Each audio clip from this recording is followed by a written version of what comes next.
Here we are. Day 5, day 6. Fuck. Today was probably the hardest day, man. I think I got sick, but I took some medicine, so I'm okay now. And the reading, man, the 10 pages, it's so hard. Whew. It's always been the hardest for me to read, and it's always been the highest return on my time when I read. And it's so hard for me to consistently stick to reading. I don't know why. I used to love reading as a child. I would always read these novels, and even then I would usually just read a book in a day or two, like 400-600 pages. Doesn't matter. I would just binge read the whole book and then, wait a couple of weeks probably for the next one. I'm reading a book called $100 Million Offers. It's a business book. It's for my business. It literally makes me more money if I read it. But still, it's like, even yesterday I did it the last moment, and today as well is super hard. I don't know if it's because of the sickness or what. It's not happening too well, and the quality when I'm reading isn't that high, but still I'm gaining a lot of knowledge, and this is what this challenge is about. When you do these 2 workouts a day, when you read 10 pages, when you eat clean diet, when you don't eat shit, don't drink alcohol, for 75 hard days, because they are hard, your life just changes. It's automatic and it's guaranteed. This is one of those things. If you do this right, it's guaranteed to change your life. Same with NOFAP. If you decide to stick with NOFAP for 90 days, it will change your life, guaranteed. If you had a problem with porn before, you will not see porn the same way as you did before. Like, I remember I was contemplating whether I should do a NoFap streak or not, and I would do these cute little biohacking moves where I would fap once a week or twice a week to only fap after working out and training, so I would get the maximum amount of performance from my training, which I did some Muay Thai training. And yeah, I just didn't know the actual side effects. I was still having a lot of side effects. They call it the superpowers. I wasn't getting any of them. I was getting just one, which is the increased stamina from day 2, day 3. You just get more energy. But around day 7, you get the eye contact as well. I don't know, do you guys get that? I always get that.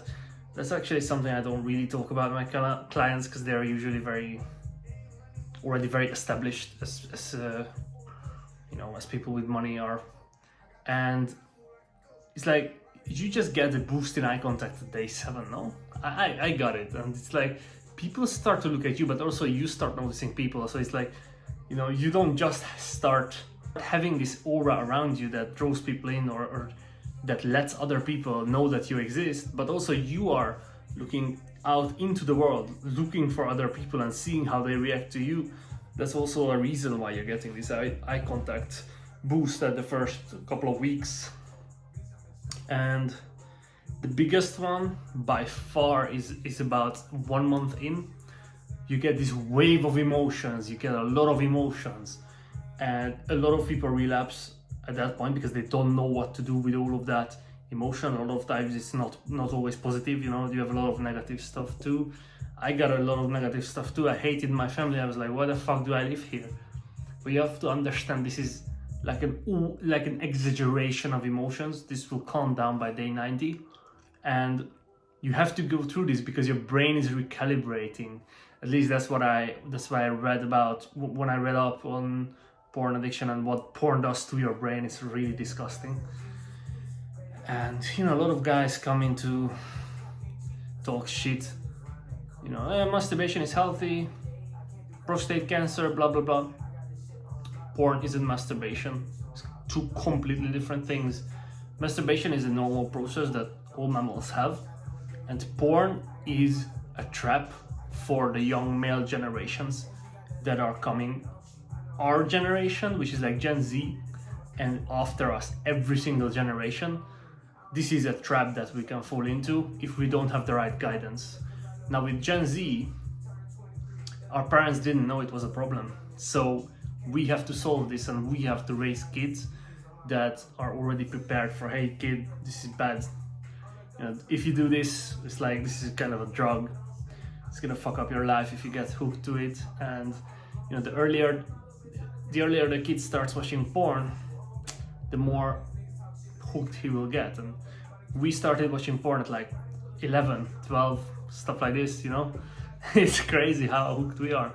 Imagine starting to smoke at age 11. How hard would you think it would be for you to quit smoking cigarettes? I know a couple of people like that. It's like extreme, like almost impossible for them. It's like really, really challenging to put down the cigarette, because it's not just that they have a habit to this thing called nicotine and whatever other cancerous chemicals are in those cigarettes, but also they have a problem with, they don't actually know how to healthily fix their problems. They just go to smoke more. You know, they just reach for the cigarettes. So we reach for porn as well. So it was definitely like a multi-year process of discovery, finding how you can get yourself to healthily process your bad situations, process your emotions, and not hide behind the screen and watch porn. And what I found is there are 3 core habits that will absolutely make your recovery multiple hundreds of % easier, like multiple times easier, if you do them every day and if you do them intensely, which are meditation, specifically mindfulness with meditation, journaling, and daily exercise, which I define by any exercise that takes longer than 30 minutes or around 30 minutes. You know, I started, sometimes I just did 15-minute workouts, which were a lot better than 0. So if you're doing like 15 minutes to start off with, it's okay. After like multiple years, you should be doing 30 minutes or plus. After day 90, you should be doing 30 minutes or more each day. And you're like, hey, like, what the fuck are you talking about? You know, you shouldn't be exercising every day. You need to have some rest days. Exercise doesn't mean workout. When I say exercise, walking is allowed, stretching is allowed, you know, doing yoga, amazing stuff. I did a lot of yoga back then as well. And these are all allowed, but you have to do something every single day. So if you just take a run on day 1 and then you stretch on day 2, that's completely fine. They are both exercise. And so with this kind of core habits, you will be able to learn the basics of how to behave and what to do when negative shit starts happening, when you start receiving like trauma, when you get injured and you feel really bad about it. And you will still probably relapse once or twice, because that's just how it is. Like, you have to fail and learn from that failure to restart and to be more successful the next time. And only after a couple of times of failure, you will be actually able to know why you personally, specifically, have failed before. Yeah, but I've been to like religious groups which deal with porn addiction, and like 12-step group as well. And what's different with this is, you know, those guys rely on God and their higher power, their subconscious, to help them out, which is like, it's a good strategy on the short term. It works like one day at a time, that's what they always say, which is really good, but it's not a long-term solution. So like, you can do it long term, but it's gonna require you to each day work on your, you know, higher power and connect and you know, talk to other guys. And it just relies around quitting porn. The habits I just told you, meditation, journaling, exercise, these habits will make you a better person, and it has nothing to do with porn. This is just like a self-improvement blueprint. You do this, it takes about 1.5 hours every day, not even that much. 1 hour every day of actually doing the stuff like exercising and journaling, meditation, and you will become better. Like a lot, it compounds. You will be 10 times better 5 years from now than if you didn't do these. So this is what I found throughout my journey of 5 years now. And I think you can also benefit from this, so that's why I'm sharing it in these videos. I need to fix the titles. I don't think my titles are clickbaity enough. I need to make it something better, I don't know. But for now, I'm just gonna keep it 75 hard, because I am on a journey of the 75 hard challenge as well, which again, 2 times 45 minutes of exercise, one of them outside. I must take a progress picture every day, read 10 pages, workout, number 2, drink 3.8 liters of water, no drugs, no alcohol, clean diet, and that's it. But I have to do it every single day, without exception, for 75 days in a row. And that's how I will transform once again my willpower and my discipline to an even higher level. But this wouldn't be possible if I wasn't already doing the core habits that I just talked about, the meditation, journaling, and exercise, because that gives you the basis that you can go and do the 75 hard with later on. This is more like an advanced thing. I'm just also documenting my journey, but I also have this like craving to help people quit porn, because I know how hard it is to do it, first of all, and second, I saw with my own eyes when I quit porn how much my life has changed. I always tell this story. My first like very committed streak was 292 days, because I did the journaling. That's the only thing I knew back then, and I also did a lot of exercising, but not every day. And once I relapsed, I looked in the mirror. It was almost after a whole year, and I saw a completely different person. When I started that NOFAP streak, I was a boy. I was in a really awkward situation. I was 22 years old. I had absolutely no muscle mass. I just started doing some Muay Thai a couple of months before, so I had like a very, very small amount of muscle. I was like super, super skinny. When I finished that streak, when I relapsed, I had a muscle. I had a stubble, or like not a beard, but a stubble, and my hair was a lot different. My skin looked so much better. I was confident.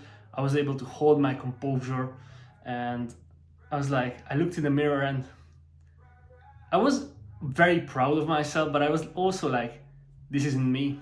Like, I wouldn't do this. Why did I just watch porn? I wouldn't do this. And surely enough, a couple of days later, I restarted that streak, and I did an amazing streak again. I don't actually remember how many days that was, but also like way above 90 days again. And I've been on these long streaks ever since.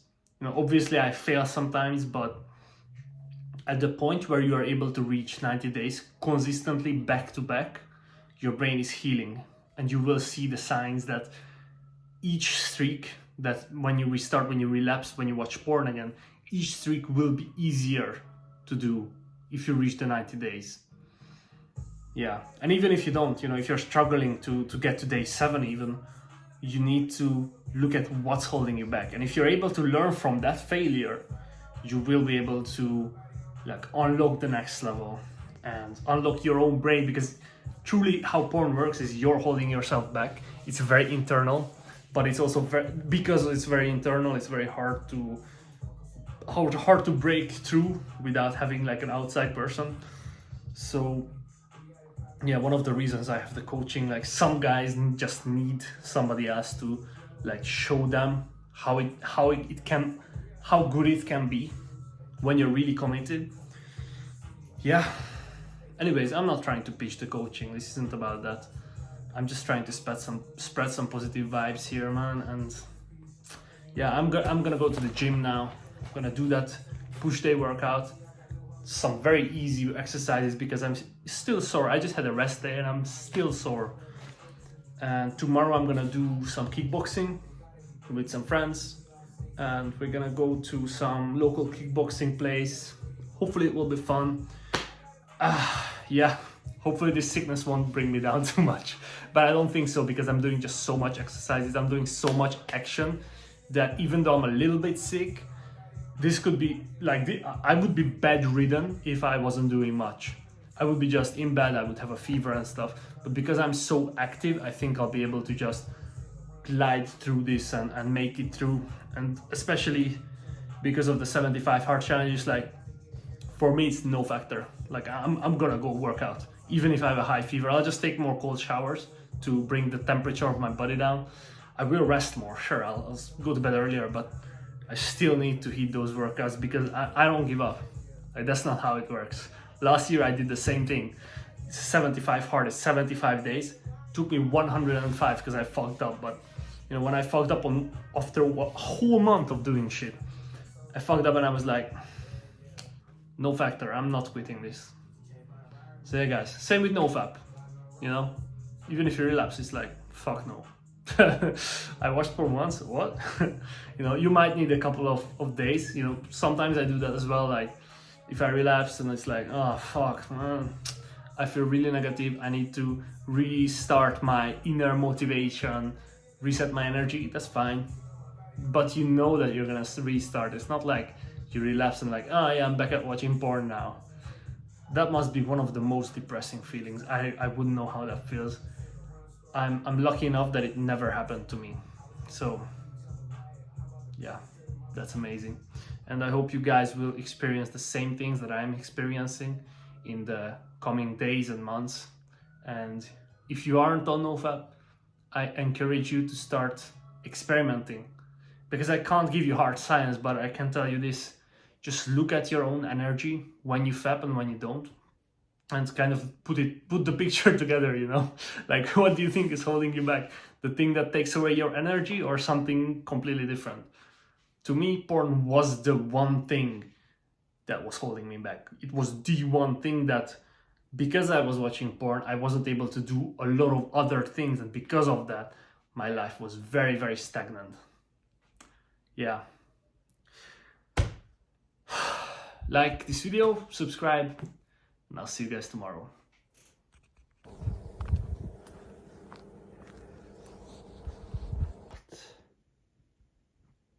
What are you doing, fam?